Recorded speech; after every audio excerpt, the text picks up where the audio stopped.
नुकसान हुआ है। हरीशचंद्र श्रीवास्तव जी, अब कार्रवाई तो हो रही है, लेकिन देखिए ये सवाल बना रहेगा कि जिन लोगों ने इसे इतना बड़ा बना दिया, जिन लोगों ने इसको इतना अराजक बना दिया, उन्हें छूट क्यों मिली और क्या उन पर भी कार्रवाई होगी, उनको ढूंढ पाएंगे?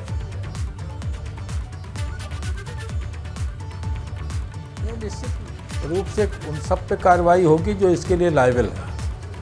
और जैसा कि वीरेश जी बता रहे थे, माननीय मुख्यमंत्री जी ने प्रातः ही आदेश दिया था और उसके ऊपर गैंगस्टर में मुकदमा की धाराओं में मुकदमा दर्ज हुआ है। गैंगस्टर उसके ऊपर लगा है, 25,000 का इनाम भी घोषित किया गया है उसके ऊपर। और जो भी कड़ी से कड़ी कार्रवाई संभव है विधिविहित होगी, वो उसके ऊपर सुनिश्चित होगी। रहा सवाल इसका कि इस तरह के लोग कैसे इस हद तक जाते हैं, तो यह तो कहीं न कहीं इस सिस्टम का ही आप ये मानें कि कहीं न कहीं सिस्टम में ही समस्या है कि जब कभी कदाच इस तरह की घटनाएं सामने आती हैं। और जैसे ही योगी सरकार में तो जब भी इस तरह की कोई घटना सामने आई उस पर त्वरित कार्रवाई सुनिश्चित करने के लिए माननीय मुख्यमंत्री जी ने और प्रशासन ने आदेश दिया। और आपने देखा कि ये जैसे ही ये मामला सामने आया, वीडियो वायरल हुआ, त्वरित रूप से उसके ऊपर मुकदमा दर्ज हुआ और गिरफ्तारी सुनिश्चित करने के लिए 10-10 टीमें लगाई गई हैं। तो सरकार की तरफ से तो जो सरकार का कमिटमेंट है कि अपराध पे जीरो टॉलरेंस की नीति का, उसको लेकर के सरकार अपने कमिटमेंट के आप कमिटमेंट पर काम कर रहे हैं। डॉक्टर अनुराग भदौरिया जी, ये जो कमिटमेंट की बात कर रहे हैं हरीशचंद्र जी, आप लोग कार्रवाई से संतुष्ट हैं या आप लोगों के भी सवाल बरकरार हैं? देखिए, भारतीय जनता पार्टी की सरकार में तो आप ना ही पूछो, गुंडा राज की एक सीमा होती है, तो गुंडा राज की जगह जंगल राज चल रहा है। आप बताओ, इतनी हिम्मत उसकी है, सभी बड़े बड़े भारतीय जनता पार्टी के नेता उसके एक तरह से समझ लो बिना वर्चस्व प्राप्त हुए, और नोएडा के पुलिस कमिश्नर का बिना वर्चस्व प्राप्त हुए, नोएडा के पुलिस कमिश्नर साहब कहाँ हैं? उनको तो तुरंत बर्खास्त कर देना चाहिए था। वो क्यों अपने पद पे बैठे हैं? जहाँ पे आपके सांसद को शर्म आ रही है, वो शर्म से बेचारे जमीन में नहीं गड़े। बस इतना ही आप समझ लीजिए, ये कृपा रही, नहीं तो जमीन में गड़ने वाले थे, इतनी शर्म उनको आ रही थी। और पता नहीं टीवी कैमरे पे आ रही थी, पीछे से भी आ रही हो तो अच्छी बात है।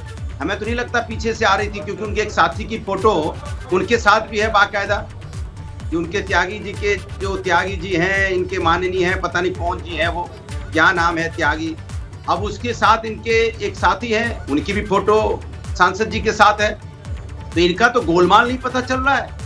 ये ऐसी सरकार है जो बताओ, इतनी बड़ी घटना होने के बाद फिर वो दबंग वापस आ गए थे वहां पे। कैसे दबंग वापस आ गए थे? बिना पुलिस की राजा मंदिर से, बिना सहमति से कैसे दबंग वापस पहुंच गए वहां पे?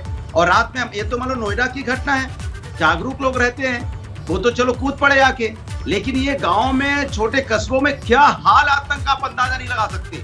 हर भारतीय जनता पार्टी का ऐसा कार्यकर्ता घुटनों के रूप में काम कर रहा है कि जीना मुश्किल है लोगों का। ये तो नोएडा की बात है, तब ये हाल है।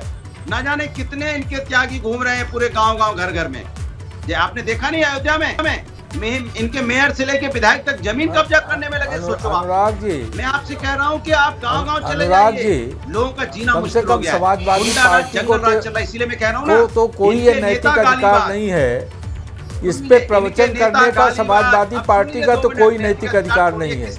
जिस समाजवादी पार्टी की सरकार ने इसी हजरतगंज में, राजधानी में, बात नहीं कर पा रहे, कार की गुंडे कार की बोनट पे DYSP को दौड़ा रहे थे, उस समाजवादी पार्टी के सरकार के लोगों को या उस समाजवादी पार्टी के लोगों को प्रवचन देने का अधिकार नहीं है। जिस समाजवादी पार्टी के कार्यकाल में जवाहर बाग होता है और हजरतगंज में जिस तरह से एक सीओ को कार की बोनट पे गुंडों ने दौड़ाया था, महिलाओं के पास अत्याचार होगा, वो उन समाजवादी पार्टी के लोगों को इस तरह की शर्म आनी चाहिए इस तरह की बात करने में, क्योंकि समाजवादी पार्टी को पता ही है ये कोई नैतिक अधिकार नहीं है कि वो कानून व्यवस्था को लेकर कोई प्रवचन करे, क्योंकि योगी सरकार में कानून व्यवस्था सर्वोच्च प्राथमिकता रही है और उत्तर प्रदेश की जनता इस बात को महसूस करती है। ठीक है।